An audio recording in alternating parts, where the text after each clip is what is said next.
Hello everyone, this is Colin on the ASCA League channel, and here we are for the Copperhead Amateur Series, Race 7 at Pocono. And it's a great day to go racing, the sun's shining, and the weather is very nice here today, and it's a perfect day for racing overall. Here are the point standings coming into the race. Logan Sanders on the top, 12 points over August Eberhard and Nia Deverett. Davy Johnson, Garrett Senor, and Jack Porkins just on the back end of that field. You see the drivers past 14th in points definitely need to have a good day here, or at least step up their game if they're going to want to have a shot going into the final race at Dover. Here are the starting lineup for today's race. Conrad Cooper's on the pole in the 27 car, and Jack Porkins on his outside. Row 2, August Eberhard and Zach Komoski, one of the doubleheader drivers this week. Row 3, Ryan Kendall in the 16 car, Megan Johnson, Kendall making his first start. Row 4, Maretta Zrischel and Jose VAZQUEZ driving for his own team. Row 5, Nick VAZQUEZ, Jose's brother, and Andrzej Popov in the number 2. Row 6, Kyle Collins, another doubleheader driver, and Garrett Senor in 37. Row 7, Chloe Baker looking to get back up on top of the points chart, and Cody Smart. Row 8, Jake Baskinger looking to turn his season around, and Dan Klinick, who's been actually having a good season so far. Row 9, Nia Deverett and Davy Johnson. Row 10, Brian Thompson, also really wanting to turn his season around, and Zach Rain. Row 11, Kevin Ulrich in the Ford-sponsored car, and AIDEN MILLIKEN, the unsponsored machine on the outside. Row 12, Castle Radcliffe and Julio Caesar, the part-timer who's been having a great season so far. Row 13, Logan Sanders, your points leader, and Allison Davidson for a final start at Davidson Motorsports. Row 14, Patrick Curtis and Ben Gerhardt. That rounds out your field, and we are just about ready to go racing. Green flag is in the air. Here we are, racing at Pocono.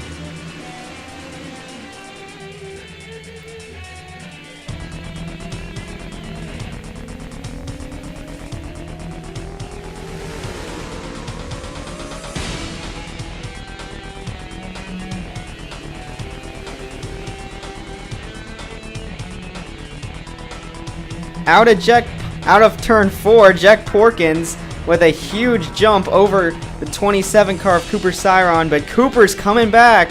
The Austin Construction Chevy is going to the front now, and I thought Jack had that, but Cooper slid right in behind, and he got a great draft.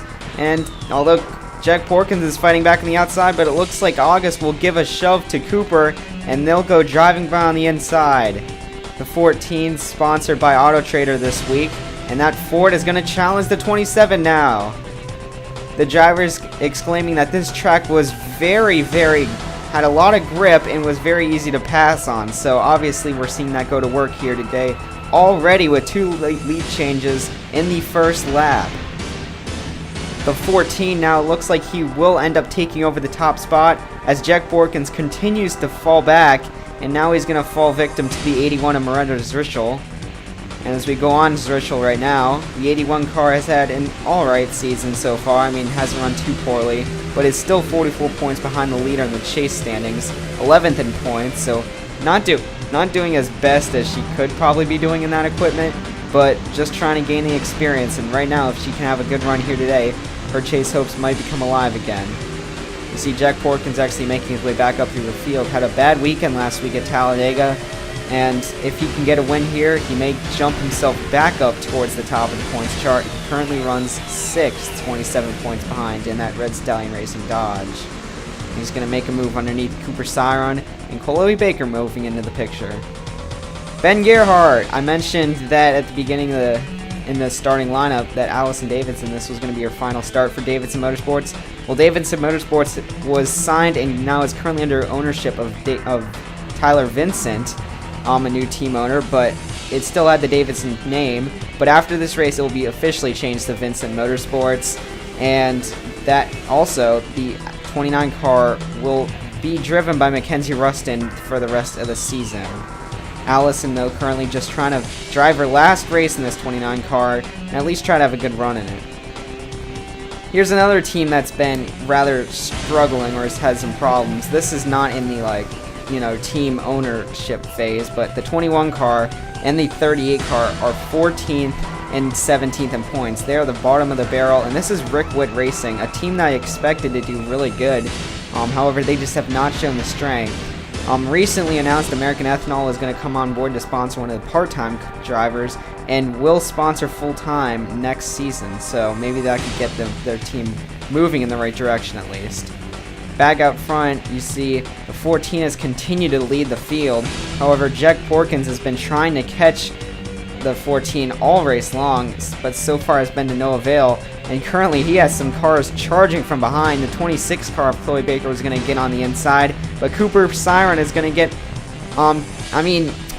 Conrad Cooper. Have I been saying Cooper Siren? Excuse me, I'm so sorry. The 27 car is Conrad Cooper.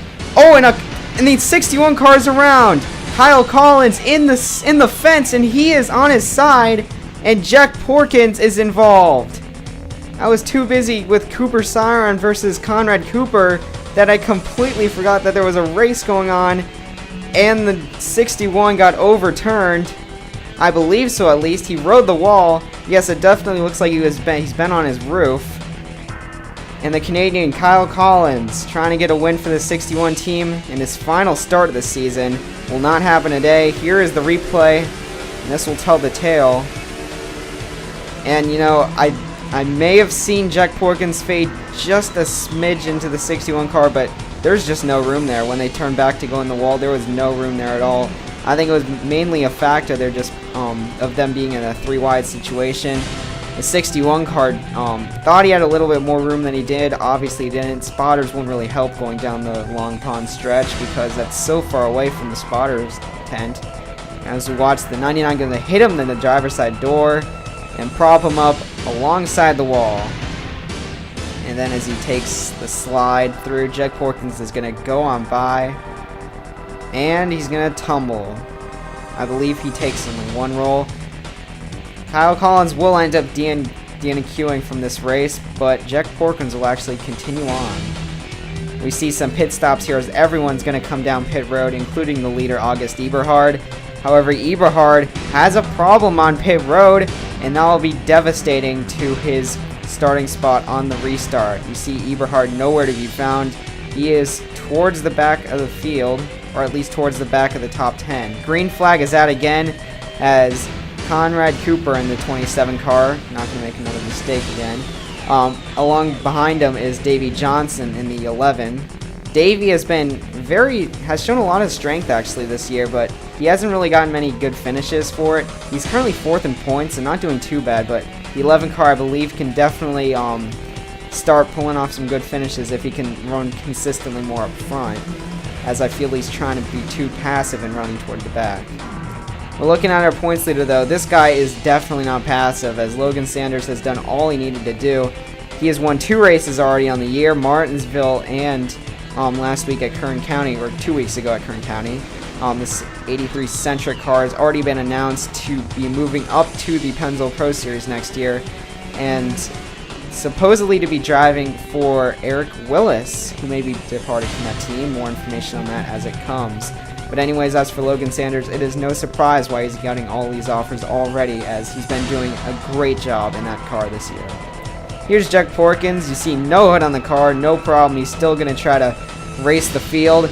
And he didn't lose a lap either. He got down to pit road, and since this track is so long, he was able to stay on the lead lap, and he is currently not running too far off the 71 car of Brian Thompson. So maybe the 99 could salvage something out of the day.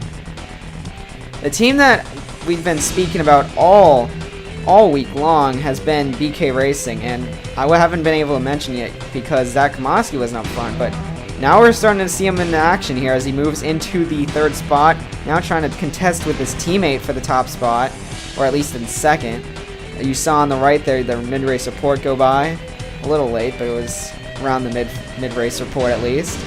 Conrad Cooper, though, going down, and he is actually going to take the lead from Davey Johnson. The 1 car of Zach Komoski is now going to try to take over the 2nd spot now. Logan Sanders, he was running back around 7th. He has moved his way up to 4th, and he is slowly lurking his way toward the front. That is the sign of a true champion, if you can have a car that doesn't look like it's too good and start bringing it to the front. Zach Komoski, though, wanting to make a move on his teammate. Conrad Cooper, though, looks like he is going to fend off the 1 car. This is Zach Komoski's last start until Bristol, which is race 13, so a long ways away from here. And Komoski, though, wanting to get it done here at Pocono. Davey Johnson, look at him on the outside trying to fight back. However, that will all be interrupted by pit stops. The first round of green flag pit stops, and most likely the last, as we only have 10 more laps left to go in this race. Everyone comes in except for Kevin Ulrich and Davey Johnson. How does that play out? Well, I can tell you who's really trying to play the strategy game. This is the 37 car of Garrett Sidnor. We haven't talked about him all day, but he is playing the 2-tire strat.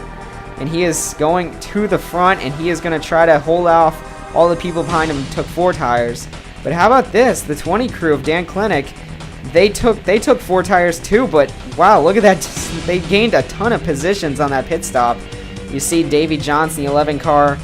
If you do not count Garrett Sidnor out front, I guess it wasn't really beneficial to him, but he did get out pretty much where he was, losing 2 spots to just the quicker pit stops from the 20 to the 51. However, he's going to fall back even more, this time to Logan Sanders, who moves his way back to 4th position. And Zach Komoski coming behind there in the 1 car. Komoski will not end his charge there, though.